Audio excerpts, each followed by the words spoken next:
De retour sur le plateau de TV Service, et oui, là on va passer en mode humoriste, influenceur, comédien, c'est la nouvelle génération, ils montent, mais où vont-ils s'arrêter? On ne sait pas. Bon, on va leur poser la question. Ils sont à deux sur le plateau, maintenant sur TV, Cotis et Jody. Welcome! Hop là! Est-ce que ça va? Eh ben ça va. Bien installé, tranquille? Bien installé, au calme. C'est qui Cotis, c'est qui Jody, c'est qui Jody, c'est qui Alors moi c'est Cotis et c'est Jody. Je connais mon Il connaît son prénom. Il connaît son prénom, il sait comment il s'appelle.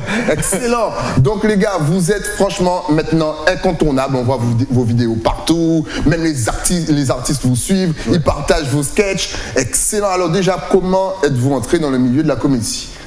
Alors, le milieu de la comédie, ben, ça a commencé, on était inscrit dans un cours de théâtre avec Eddie Arnel. Ok. On s'est rencontrés là. Donc on a pris des cours pendant moins 5 ans. Donc vous ne vous connaissiez pas avant? Non, on ne se connaissait pas. Ok, Pas plus que ça. D'accord. C'est un collègue de théâtre, tu vois, voilà. Ouais, voilà. C'est cool. Ok. Bonjour, au revoir. Bonjour, au revoir, à plus tard. Rien de spécial. Alors ça a été quoi le déclic justement pour faire ce duo? En faisant les exercices qu'on nous donnait dans le cours, ben, toi, la blague, quand deux blagueurs se rencontrent, ben, ça fait une association, une alchimie, tu vois. Et je me suis dit, même il c'est couillon. Et il me dit, mais c'est couillon aussi.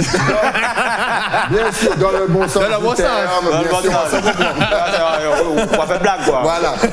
Justement, c'est quoi les exercices qu'on fait lorsqu'on va en cours de comédie? On apprend quoi exactement? Impro, très important. Ouais. Toujours dire oui. On dit un truc, tu acceptes et tu trouves un truc et ça fait un truc. Par exemple, impro, là maintenant, là tout de suite. Impro.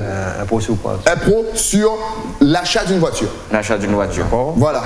Ok, d'accord. Bonjour monsieur, je suis venu acheter une voiture. D'accord, mais vous voulez quoi comme voiture? J'ai un tout dernier modèle de voiture, les radars tout, elles n'ont pas le temps de la prendre en photo. Hein. Moi, avant voiture qui a fait me faire bon femme. Bonne femme? Oui. D'accord. Eh bien, pas ça, mais si on sort de caméra là, qui fait le radar, qui fait bip, bip, bip, bip, bip, eh bien, là, on fait impression d'écran. Voiture qui a parlé. Voilà, on fait des screenshots avec ça et on peut mettre ici Instagram. Il a posté tout de suite sur Instagram. Est-ce qu'il a parlé créole parce que moi, je n'ai pas mes voitures? Oui, non, mais on peut paramétrer ça. On veut, si on peut mettre créole. Il a dit, tout doit être, tout doit être. Arrêtez, voilà, on va voir un point là, voilà. D'accord. Il a dit, oh là, en tout cas, voilà, c'était vraiment totalement improvisé. Il n'y avait rien de prévu, je vous jure.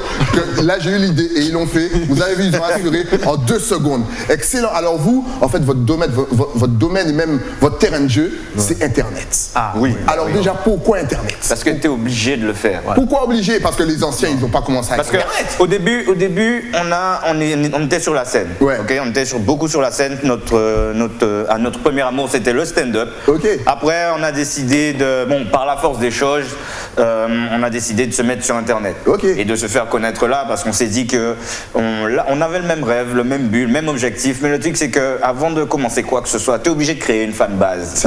Qui va payer à tes spectacles? C'est clair. Qui te connaît? Avant, il y avait plus de scènes, il y avait le centre des arts, il y avait tout le temps des spectacles et tout. Et on est arrivé à un moment où il n'y avait plus rien. Ah, c'était chaud. Ça, c'est grave, ça, pour l'instant, pour la Guadeloupe, justement, pour les artistes, chanteurs, comédiens, qu'il n'y ait pas justement d'espace pour s'exprimer. Il n'y avait aucun espace. Et le seul espace, c'était Internet. Les gens ont vraiment une grande distance avec le théâtre. J'arrive pas à comprendre pourquoi. C'est ça. Récemment, on allait faire une séance d'impro dans un lycée. Ouais.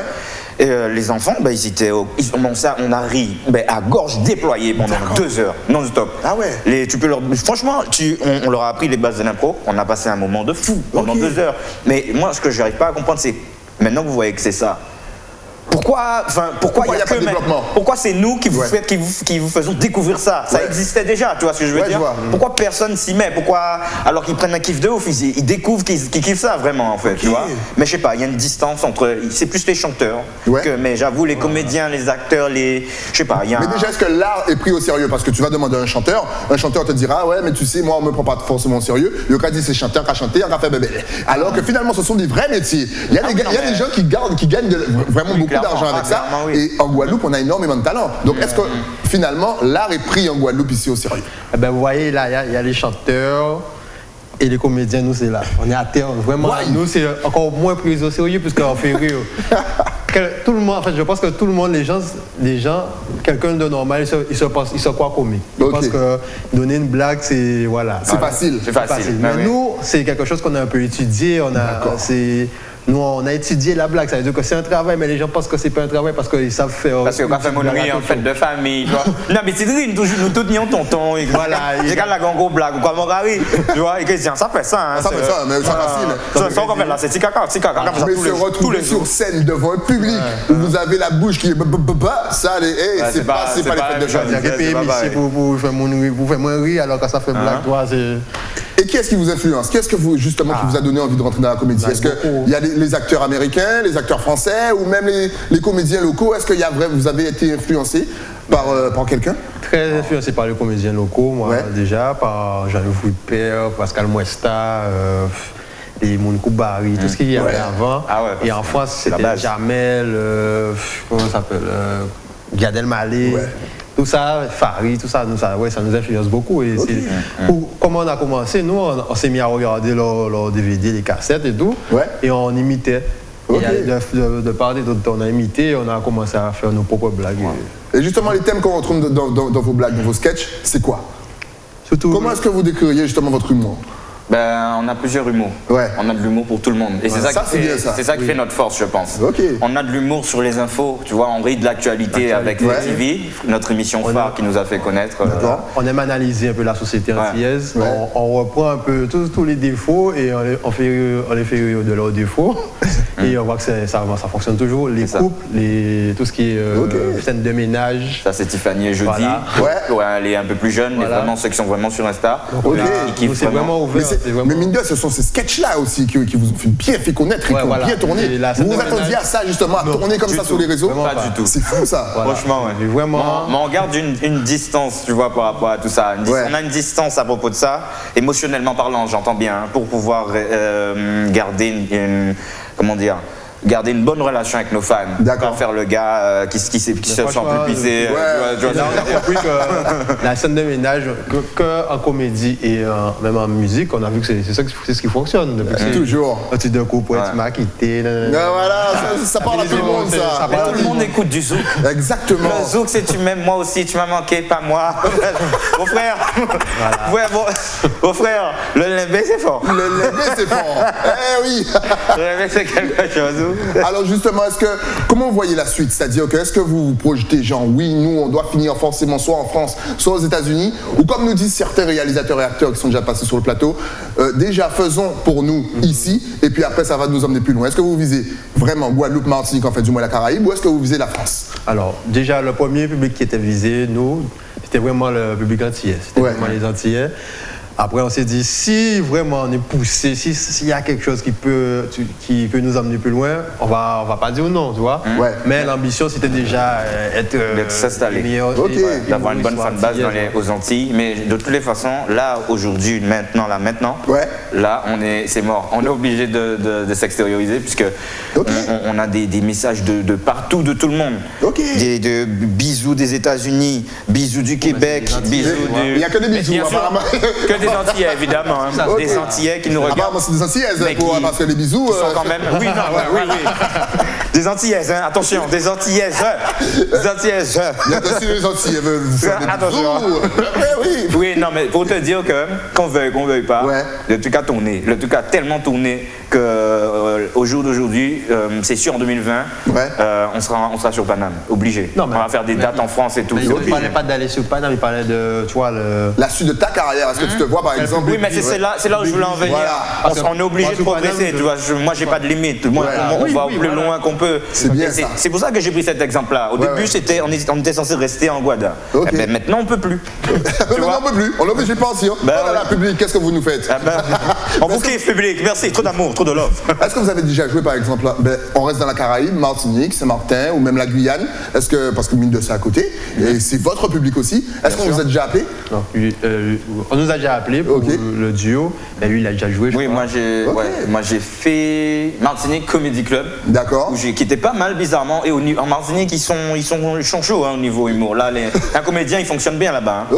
Parce qu'il y a Martinique Comedy Club, t'avais le Get Up Stand Up, t'avais le quoi encore? T'avais encore un autre truc. Et franchement, ils sont friands de tout ce qui est humour là-bas. Mais vraiment stand-up. Vraiment plus stand-up. Mais là, maintenant, le duo a été appelé et normalement. Là, c'est bon. Là, toi aussi, tu parles aussi en négociation. Normalement, on va faire. Comment est-ce qu'on peut définir justement l'humour de la Caraïbe?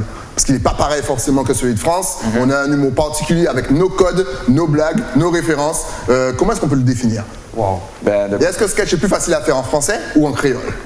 Pour vous? En créole, ça passe mieux. Beaucoup plus facile. Ça passe plus, tu vois. Le créole, il a déjà, juste en parlant créole, t'as déjà des mimiques, des trucs que tu fais, le chip, t'as des trucs incontournables, quoi. Donc, truc qui ne peut pas marcher sans ça. Donc, créole, c'est sûr qu'on va partir dessus, en priorité. Mais après, c'est vrai que si on veut aller plus loin, à un moment donné, on sera obligé de se franciser, ça, c'est sûr. Donc, oui, ça va, t'inquiète. Tout vient à point tranquillement. Ok, c'est tranquillement, c'est pas la peine de courir, tranquillement, on y va tranquille. Est-ce qu'on peut rire de tout? Est-ce que des fois vous écrivez des sketchs et puis vous dites, mais non, on peut pas balancer ça, ça va choquer les gens. Ou au contraire, vous êtes en roue libre, c'est-à-dire même si ça choque, c'est pas grave, ils battent. On peut pas, enfin, on peut rire de tout, mais ça dépend quand même du sujet. Il faut savoir écrire, il faut vraiment savoir. Ça dépend de la façon dont tu arrives à manier les mots. Ouais, voilà, c'est ça. Parce que c'est déjà arrivé, on avait des vidéos, on a fait la vidéo, on s'est dit non, ça va pas passer. Il y a des gens qui vont se sentir offensés, surtout là, c'est sur la religion. Ouais, voilà, il y a ça. Il y a des vidéos au dernier moment on n'a pas posté. C'est vrai? Ah oui. On a fait des erreurs, certaines fois. Et on voyait des commentaires là, on a fait une petite vidéo pour faire rigoler et on voit qu'il y a des gens qui sont énervés. Ouais, c'est un blasphème. Comment on prend ça justement? Est-ce que ça blesse? Et surtout lorsque ça blesse, comment est-ce qu'on se remet en scène, je dirais? En fait, ça blesse pas, mais ça fait que la prochaine fois, quand tu fais une vidéo, on réfléchit. Voilà, tu réfléchiras plus longtemps, à 2 fois. C'est très bon, le critique, c'est bon, c'est toujours bon. Mais le truc, c'est que c'est pour ça qu'il faut garder cette distance émotionnelle dont je te parlais avec tes fans.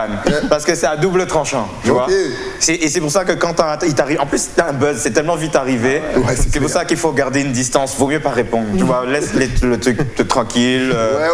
Rentre pas dans. Vaut mieux pas, tu vois. Est-ce que vous écrivez tous vos sketchs ou est-ce que vous avez quelqu'un qui écrit aussi pour vous? Dans l'équipe, vous êtes à combien? À 2, à 3, à 4?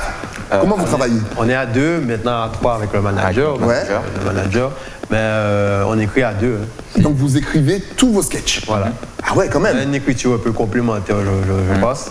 Il y en a un qui, des fois, il me donne la blague, il y en a un qui introduit. Voilà, il fait la transition, on passe à autre chose, il y a un emboîtement qui fait que ça va vite. Et ça vous prend combien de temps? Justement, tu retires la question de ma bouche, donc ça va vite, ça vous prend pas énormément de temps finalement? Non, les vidéos, c'est vraiment un plaisir qu'on veut partager avec notre public pour leur donner du love, pour leur dire les gars, voilà un petit truc, un petit geste de ce qu'on sait faire. Mais venez sur scène les mecs, venez sur scène. On va dire nos vidéos, c'est 80% d'impro et le reste c'est de l'écriture. Ouais, c'est juste du love. C'est juste, on a juste griffonné quelque chose et on improvise dessus.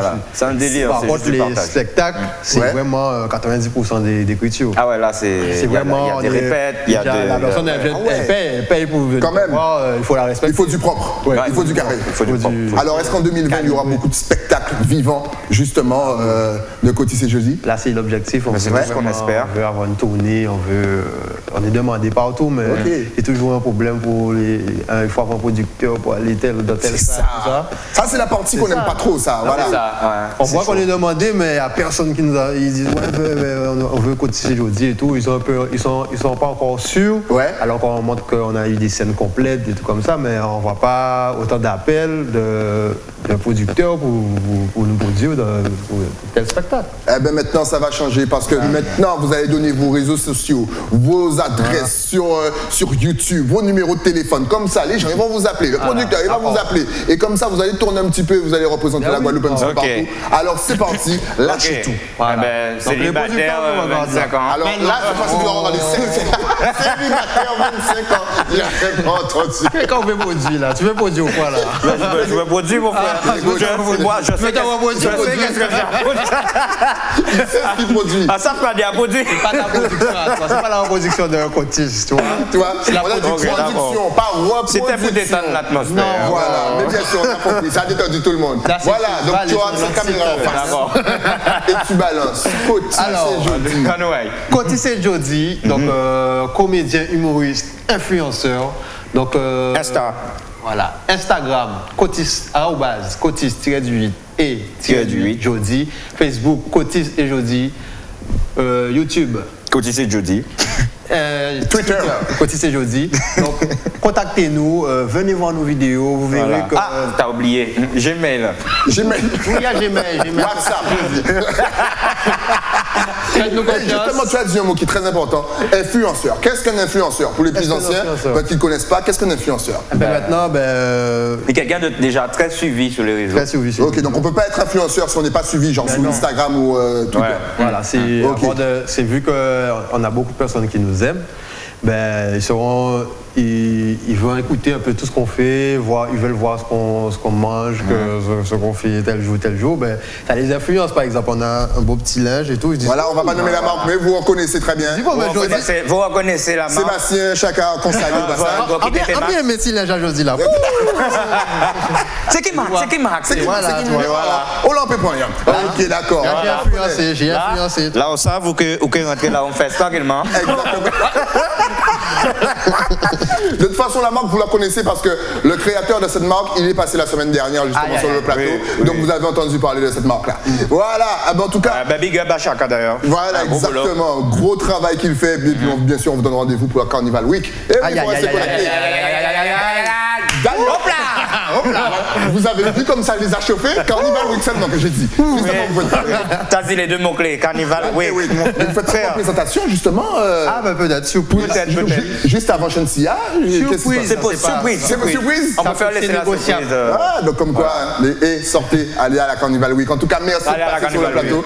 Franchement, ça fait un plaisir. Dès qu'il y a une nouveauté, il y a une scène qui se prépare, vous repassez pour l'annoncer ici dans l'émission. Longue vie à vous. Surtout, n'hésitez pas vraiment à les suivre encore une fois sur les réseaux sociaux, Twitter, Facebook, Instagram. Moi, juste le temps, puisqu'ils ont remercié bien sûr la marque qui les habille. Moi, je remercie aussi les craies qui m'habillent de la tête aux pieds direction Bastère.